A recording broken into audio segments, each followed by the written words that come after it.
And look at this thing over us. Hey, the Cowboys come in this thing huge favorite. But USC, they were a 40-point favorite on Stanford, so you know anything can happen. How do they make sure that anything doesn't happen tonight? You know, Stu, this is a dangerous game for the Cowboys. Last week, they started the game off very slow, very early in the game. Turnovers here, Tony Romo throw an interception. You see the ball snapped over Tony Romo's head. You have to go back and get it, return it back up, gain the first down, but eventually they got on track. Tonight, the Cowboys cannot afford to do that. This Buffalo Bills team right now is decimated with injuries and so forth, so the Cowboys have to take it to the Bills often early and often late into the fourth quarter. Listen, Emmett, the Cowboys, there's two elite teams in the league right now, Patriots and Colts, right? So then the Cowboys want to be considered one of those teams. And the way they need to be considered is that they have, we talk about every week, that nucleus of players in the locker room that'll police the locker room and take care of these trap games. They have the maturity. The Cowboys, on the other hand, I don't believe have that maturity yet. They do. Part of gaining that maturity is a game like tonight to come take care of business, know the Patriots are coming into town in 6 days, and that's the key to tonight's game, is to watch the maturity. Wade Phillips has let this team go and let them run. And if they don't play well, then Wade's going to have to pull them back, and I don't know how that team reacts. Watch the maturity of Tony Romo especially. He came into week 5, second in the league in touchdown passes and passer rating. That's second this season. The Cowboys as a team, fourth since 1970, Ed Werder. They're 151 points after 4 games, fourth most of anybody since the merger. And Ed, I guess that makes them public enemy number 1 here in Buffalo tonight? Exactly. Wade Phillips tried to get his players' attention all week on this game rather than next week's game against undefeated New England. He told them, hey, you don't want to go into that game 4-1. Well, the fans here on the bus route may have made the point for him. Their buses were egged. They were pounded on by the fans. And Tony Romo told me it was worse than going to Philadelphia for the Monday night game last year. It's hard to know if it's going to rain during the game, but it rained hard here a few minutes ago.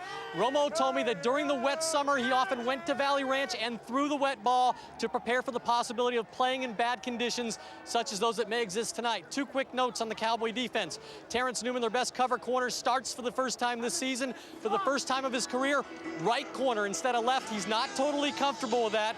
And Greg Ellis came back from the torn Achilles tendon, 14 snaps last week. A lot bigger role as a pass rusher tonight. For an update on the Bills, here's Sal Palantonio.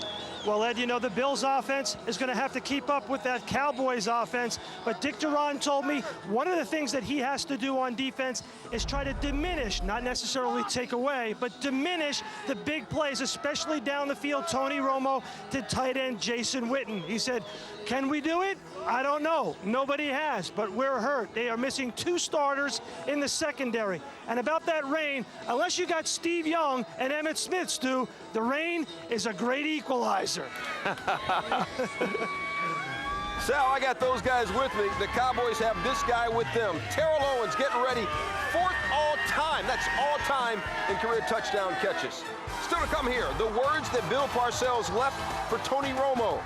Bills rookie Trent Edwards, can he turn their season around? And why T.O. finally feels at home in Dallas. Plus, don't bury the NFC champs just yet. How about Chicago? Somebody pulled one out from the belly of the beast last night. Are we now believers in the Bears? You can leave, but if you do, we'll come rip your cable out.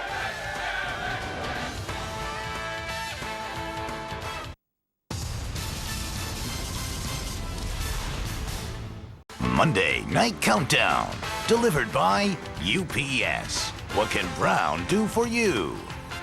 And in part by Mitsubishi Motors, driven to thrill. And the Sharp Digital Imager Series, all the productivity you want, all the document security you need. Welcome back to Monday Night Countdown. Sunday Night Football, the Bears trying desperately not to go 1-4. They're playing the division leaders of the Norris, undefeated Green Bay. Brett Favre, James Jones, but it's a fumble. The Packers did everything but roll up the score in the first half. They could have had a lot more, but they fumbled it a couple times. 7-7 second quarter. Favre. Nice. Greg Jennings, touchdown, 14-7. Prack. Favre, 19 of 22 in the first half. But then, as great as he is, we still do this. I mean, you almost still love it, except if you're the coach, right, Bill? Urlacher picks it off, and next play, Brian Greasy, the rookie Greg Olson. Wait a minute now, it's a game, 20-17. And Greasy. Yes! On 3rd and 2 to Desmond. It goes down there. And now what happens? Favre. to the end zone at the end, but Brandon McGowan and the Bears on that touchdown to Desmond Clark win it 27-20. And so now all of a sudden Chicago can exhale a little bit. Green Bay's lost for the first time. They, of course, are still in first place. But did the result last night change your opinion of our favorite division, the Norris? You know, I don't think so. I wasn't all that impressed. You know, I think that when you look at that football game, I'm still looking for consistency at the quarterback position. I'd like to see Brian Greasy. What's he going to be 3 weeks, 4 weeks down the road? Cedric Benson does not look like the real thing at running back.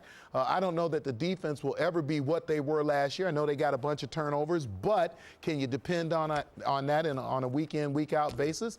I think Green Bay more lost the game than the Chicago Bears won the football game. And I like Green Bay, and I like them a lot, and I'm not discouraged at all about what happened last night. This football team had 5 turnovers, and anytime you have 5 turnovers, you're not going to win a football game. I think you look at it over the long haul, Green Bay will be fine. Late in the season, they're going to have to obviously pick up their running game. They're going to have to do some things. And, Coach, you know 5 turnovers, you cannot win a football game. You can't win it, and I'm with you, Key, on this one. I like Green Bay. I think they should be a little discouraged, but not despondent about that performance last night. It's hard to overcome those turnovers and penalties.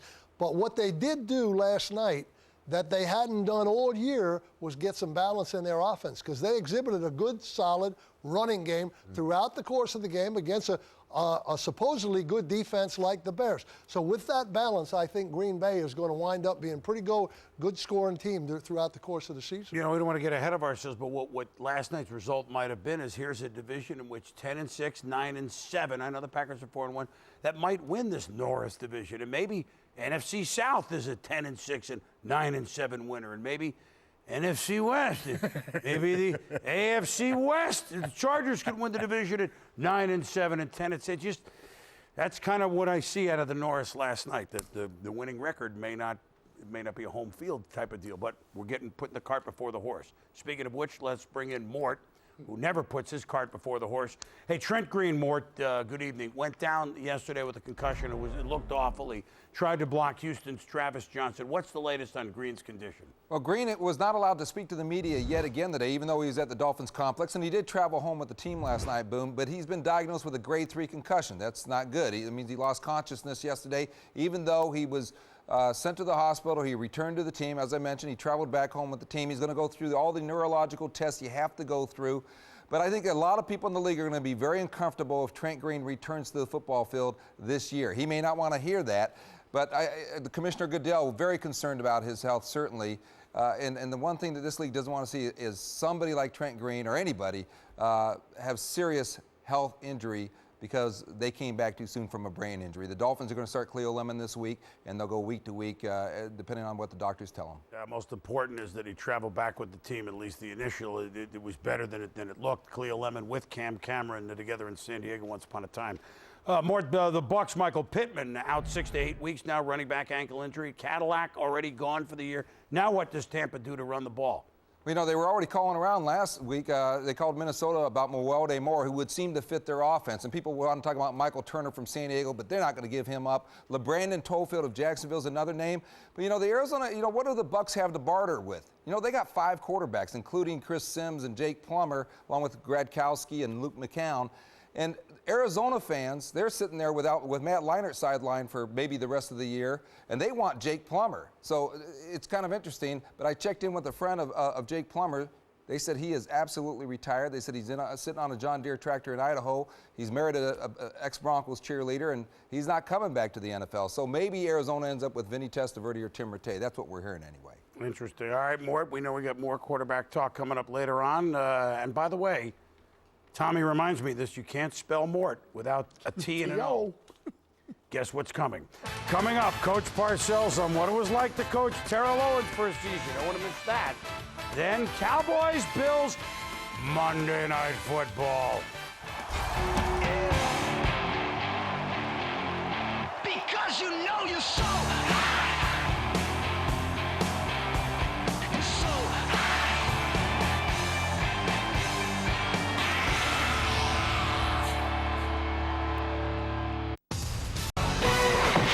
Welcome back to Monday Night Countdown, delivered by UPS.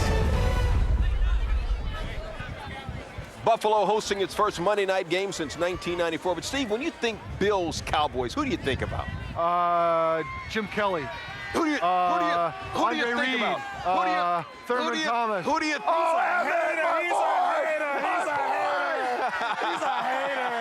He's a hater, that's all. Tonight's game is a rematch. Emmett, I'm sure you know very well, the only time same opponents have faced each other in Super Bowls back-to-back. Here we go. We start with Super Bowl 27. Troy and the gang against the Bills. Oh, this one hurt. Troy, 19 yards to Michael Irvin. Steve, why does it hurt you, man? Because the 2 weeks before, they went through San Francisco and pretty much I had tire marks on my face. That was one of 4 Troy touchdown passes. Fourth quarter, Frank Reich coughed it up. Go, Emmett, go. You know what's going to happen. Why are you telling Leon to go? Go. He's going to make it. He'll make it. Don Beebe, Leon. Still, though, Emmett, you and the boys roughed them up 52-17. Next year, same 2 teams, Super Bowl 28. Somebody had 132 yards and 2 touchdowns. That could have been. It ain't to do with the pretty hair. It's to do with the pretty styles.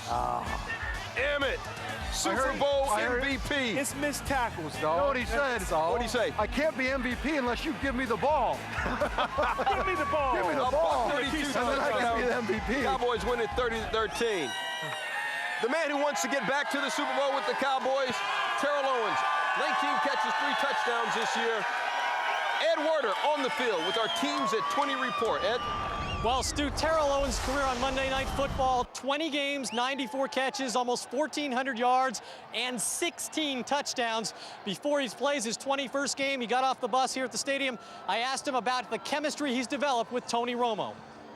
Oh, man, it's unexplainable. I think just the relationship that we've established over the off season, going into mini camps, training camp, and just having that same goal of just trying to rebuild from last year. We didn't end the way we wanted to, and I think everybody's on that same page.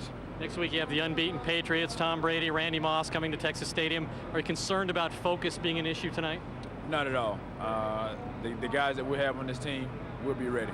There hasn't been much of a circus atmosphere around you. You've said you can't go a whole season without being a distraction. How much longer can it go?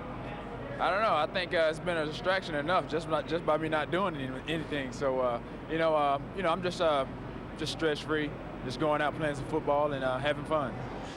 Well, Terrell Owens is the primary read on almost every passing play that Tony Romo has in the game. And one source told me, don't underestimate how much time Romo spends working on this relationship. They said he's not Michael Jordan, but like Michael Jordan did when he was winning championships, he always made Dennis Rodman feel he was appreciated. Stu, players tell me Romo does the same thing with Terrell Owens. Well, Ed, give him 6 rings and maybe we can talk about that Jordan thing. Still ahead, our pair of Super Bowl winning head coaches reached their boiling point. What is wrong with former MVP Sean Alexander?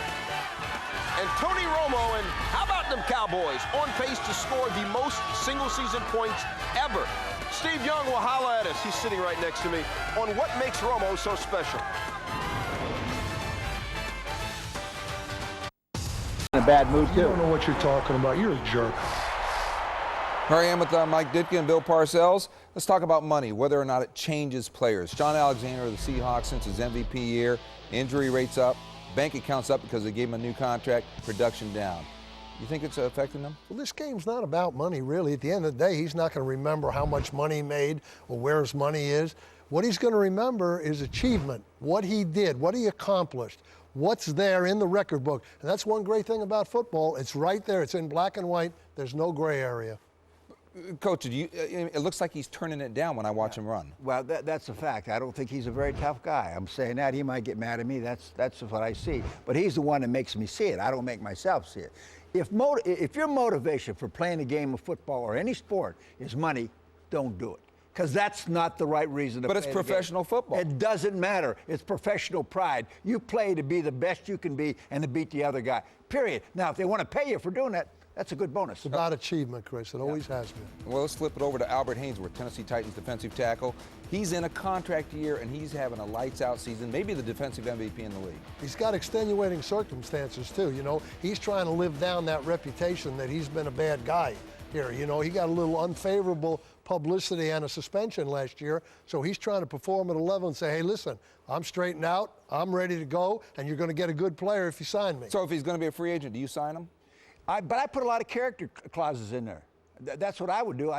He's a good football player. You can't find football players like that on the street. He's a good football player, but good football players without character can't do you any good. Would coaches be better off if every player had a one-year contract? No, I don't think so. Really? Yeah, I think that would be economic suicide. Yeah.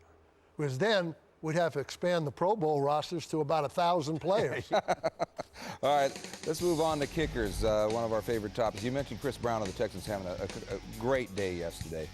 Well, Lunday Moreeeee basically has blown it with the New Orleans Saints. When do you say when? You did it last year with Mike Vanderjagt, and Coach, I know you had a great kicker in Kevin Butler. When do you say when and just cut the cord with a kicker who's costing you games? Well, go ahead. Let me just say, to me, the kicker is an extension of your football team in this sense. I think it had, and I'm going to go back to this word character again. You can excuse a guy for making a bad kick, but you can't excuse a guy for not having the heart to go up there and want that opportunity to make that kick with the game on the line. See, that's what this is all about. Do you want him to kick the ball with the game on the line? Some of those guys, they'd rather be out in a bar. I'm with Mike. If you as a coach, if we're standing there on the sideline, Mike and I, and we're putting a guy out there and we're just hoping that he'll make it, and we don't know that he's going to give it a good shot to make it, time to change. Is that what happened with Mike Vanderjagt? Well, it makes you coach the game differently, first of all. You don't put him out there soon enough. You try to get that extra 10 yards, wind up turning the ball over. Is that what happened with Vanderjagt last year for you? Well, he just couldn't make any kicks. Right. And he's not playing anywhere right now either. Hey, real quick here, let's talk about intelligence. Kellen Winslow of the Browns said about the Patriots yesterday, they're the smartest team we've played. And I heard the coach talk about their running backs and how smart they are. How much does intelligence matter? I think it does, especially on defense. I think Bill Belichick, I know, puts a premium on that. I know I put a premium on it when I was coaching. I want smart players. Intelligence, first of all, talent. Talent, intelligence, character. Three things. You got to have them. They all got to be the same level of intelligence? No. I think, but these guys that are running the show in there, like Brewski and some of those guys, they need to be pretty sharp. All right. We'll get back at it next week, guys. Tony Romo went undrafted in 2003. Now, here are the quarterbacks drafted that year, from Carson Palmer to Rex Grossman to Seneca Wallace. Hey, Dave Ragone and Ken Dorsey were drafted, but Romo, more wins as the start of this season than the 13 drafted QBs in 2003 have combined. He also has 3 300-yard passing games this season. No Cowboy quarterback, not Roger Staubach, not your boy Troy Aikman, ever had 4 in one season. What makes this guy so good so quickly? Well, to me, as a quarterback, I can see it right away. You're talking about an X factor. It's something that can't be taught. I think quarterbacks, the great quarterbacks, bring it with them. They're actually born with it. It's an ability, a savviness in the pocket, the ability to keep your eyes up, look downfield, keep the play going, be able to handle all the psychology of each player that you have to deal with on the field. And then also, he's stronger than I thought he was with his arm strength. I think he's faster than I thought he was. So I think coming out of college, that X factor is so hard for scouts to read. But another quarterback, I can always see a quarterback who has it, and he has it. Steve, you're absolutely right. There's a big difference between being a system quarterback and a quarterback that just make plays. A system quarterback could be a guy like Drew Bledsoe, and a guy that make plays could be Tony Romo. As you saw last week in the game against the Rams, the ball was snapped over Tony Romo's head. He goes back and utilizes his athletic ability to pick up the ball, get calm, patience, calm, not panicking, and fall on the ball like some quarterbacks would, make a guy miss, go down the field looking to attack the defense, not being tired of being attacked. So he's a guy that has a mentality to have the sense and awareness of a Barry Sanders or a running back that can actually do things that are not taught by How many quarterbacks in the league could have made that play? Not many, but I tell you what, when I was in the USFL, that used to be a called play. Snap over my head. Let's see if we can create something. Tony Romo is also a very laid-back guy. About 45 minutes ago, he was standing right here with us, and we were talking about whether you could use a driver and actually hit a ball out of the stadium. Now, Romo, who is a low single-digit handicapper, said he couldn't, only because he hits the ball so low. He is 10-4 as a starter. And Bill Parcells, coach, I know you're a big fan of Romo, but are you ready to enshrine a bust of his in Canton yet? Well, not quite ready yet, Stu. But, you know, when Tony came to us 4 years ago, he brought a lot of confidence with him. He also was very eager, and I might add a little bit careless at that time with the ball. He didn't really have a great understanding of the pro game. But in his second year, I started to see quite a bit of improvement with this guy, particularly in the preseason. And in the third year, we purposely, as a coaching staff, played him a tremendous amount, probably 60% of the preseason snaps. And in fact, we let him play a whole game up in Seattle just to see if we could get him in 2-minute situations and all those situations. But he brought that confidence. He showed a lot of improvement to the point where we knew we could use him if we had to last year. And when I had the opportunity to be around him, I was only there for 2 years, and I honestly, I was wrong. I didn't see this. As a player on the practice field with Tony, sometimes he did some things that made me scratch my head and say, you know, what are you doing in practice? Throwing balls, trying to fit them into little small keyholes. I didn't understand him. But then as I got an opportunity now to watch him play over this 13-game span, a 14-game span, I'm starting to see why everybody's saying he has the opportunity to be a good quarterback. Now, all he has to do is continue to keep poise, stay under control, and not let all the celebrity things get in his way, and then he'll be fine, TJ. Well, number one, I want to see him have to fight some adversity, and I think we haven't actually seen that yet. When I think about the two best quarterbacks in football, it's Peyton Manning and Tom Brady. They are both obsessive about their preparation for the game, their knowledge of their opponent, how they get themselves ready. In one of the Super Bowls that Tom Brady played in, got off the plane with that briefcase, they said he had studied the game plan all the way across country, even though you know he was familiar with it. So I need to see Tony Romo, maybe I'm going to see it in another week, in a situation just like that, fighting some adversity. How do you handle it? Well, the thing that impresses us about Romo, and of course you guys saw it firsthand, it looks like, Bill, he can make just about all the throws. He's, you know, deep, long outs on the sideline. Can he? He can make all the throws when he sets his feet properly and releases the ball on time. Now, when he gets into one of those rodeo cowboy deals, then you see what you saw from Brett Favre last night. You know, you see a little of that. But if he sets his feet, he can make them all. Yeah. How about in the rain? If it does rain tonight, I didn't think it was really supposed to rain all that much during the game, but is he a decent wet ball thrower? Yeah, he should be fine. I mean, you think about it, he's from Wisconsin, that's bad weather, and when we were together and all your quarterbacks practice with these balls inside of a bucket. We put them in the wet ball drills and every, you know, in summer camp, during the season, 3 or 4 times a year just to get acclimated. So he should be fine there. That shouldn't be a problem. Those quarterbacks used to complain because those wet balls are a little heavier than the dry ones. So, you know, their arm would get a little sore trying to throw those wet balls. They didn't like that. You throwing a medicine ball every now and then? That would have been a nice one. Yeah. Well, still ahead here on Monday Night Countdown.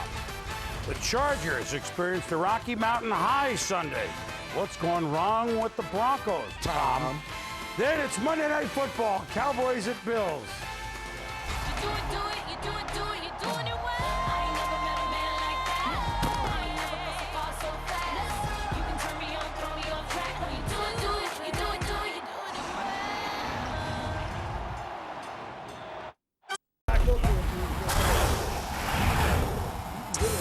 Welcome back to a Columbus Day edition. Our GMC Defensive Nominees of the Week. Columbus landed in the Bahamas. The Giants' Aaron Ross landed in the end zone. 2 picks, including the clinching touchdown. Redskins defensive end Andre Carter. Safety, 2 sacks, 8 tackles in the win over the Lions. And Cards corner Roderick Robin Hood had 2 interceptions, 1 for a touchdown. Stay tuned to SportsCenter after the game to vote for your Defensive Player of the Week.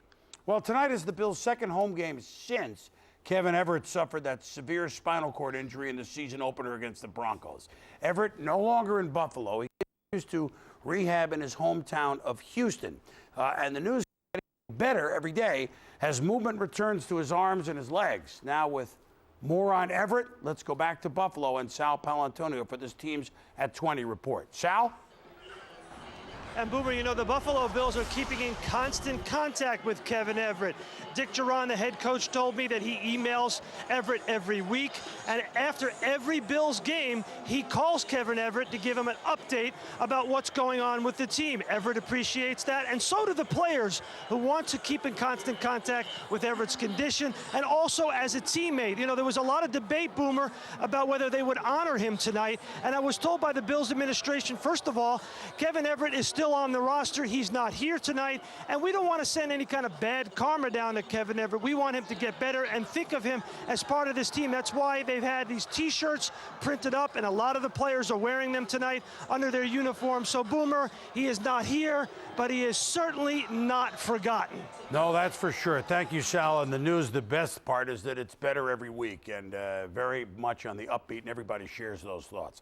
Well, every NFL team has its share of injuries, but, I mean, few have suffered as many losses as the Bills. This early in the season, too. I mean, already J.P. Lossman, starting quarterback, out again this week. Peerless Price, gone for the year. And on the defense, 7 regular contributors will miss the Monday night festivities.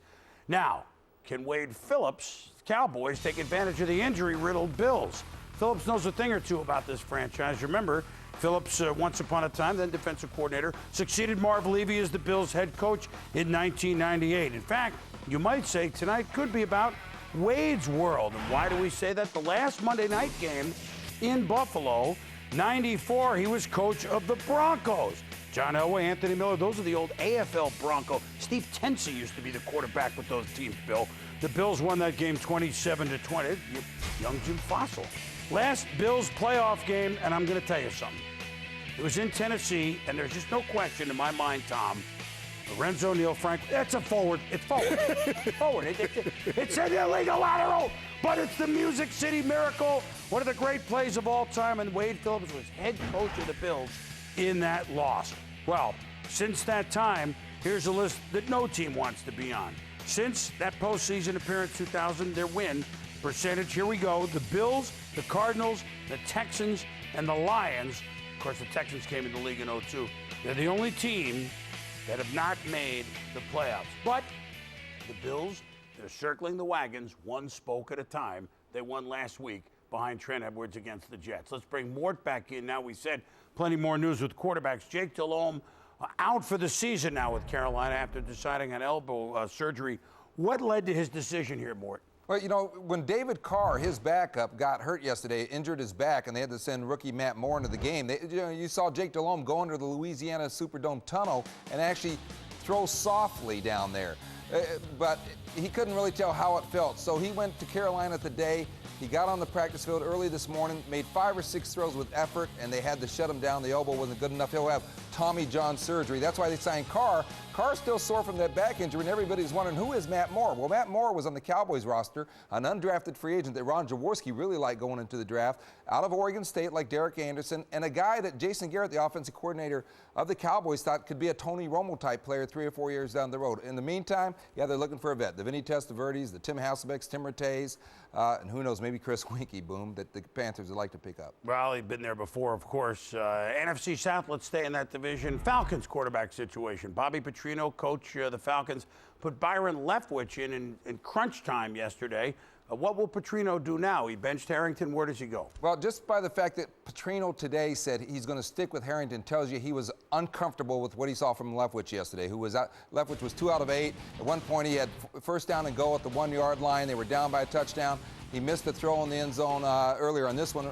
Well, I actually completed a pass there. But he didn't get them in the end zone, so Harrington's going to be the quarterback. And I think the Falcons at some point are going to get a look at Leftwich because essentially what they're doing is they're trying out a quarterback for next season at some point in addition to what they do in the draft. All right, Mort, thank you. We'll get back to you a little bit later on. The man who starts tonight for the Buffalo Bills, pretty select company. That would be Trent Edwards, the rookie from Stanford, the last quarterback taken in the first day of the draft. We'll talk about him later on, and in Read and React, we decide if Chad Pennington should stay as starter, and Monday Night Football coming at the bottom of the hour.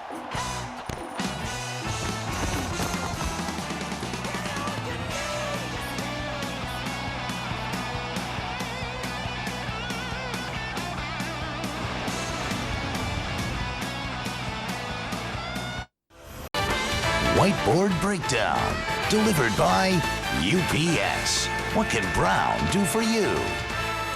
All right, Tommy, let's focus in on Teddy Bruschi, still doing it for the Patriots on our UPS whiteboard. What'd you see? Well, you heard Coach Parcells and Coach Ditka talking earlier about football intelligence and what it means, and I don't think there's a guy in this league smarter playing linebacker than Teddy Bruschi of the New England Patriots. So take a look at this whiteboard, and this is all about blitz. this first one is a delay blitz. Teddy Bruschi lines up just off the guard. He looks like he's going to go outside. Once the offensive line commits to blocking other people, he spots the seam. You can see the guard and the center are both going to double up on the interior tackle. You're going to see the center try to come off at the very last second, but it's too late to make that read. Teddy Bruschi gets the sack. You come back here, he's lined up at the lower part of the screen, inside linebacker, right there. He sees the tight end come to block. He makes his way to the, now take a look at this from the end zone camera, and you can see he's thinking it's bootleg. He starts to go outside. He believes he's gonna see bootleg, but he has that athleticism still to come back inside and make a play. And I think that that's one of the reasons that when you watch the New England Patriots play, I don't know that young people can really be fit right into this defense because there's so much to know and so much to pick up that you have to have the experience, you have to have the smarts, and you have to have the athleticism. And, of course, calling the signals as he's as smart as they come in this league. Absolutely, still doing it. Well, he might need to rely on those instincts and those smarts, of course, next week. Patriots meet the Cowboys in Dallas. Those two teams have something in common. This just in, they can score points.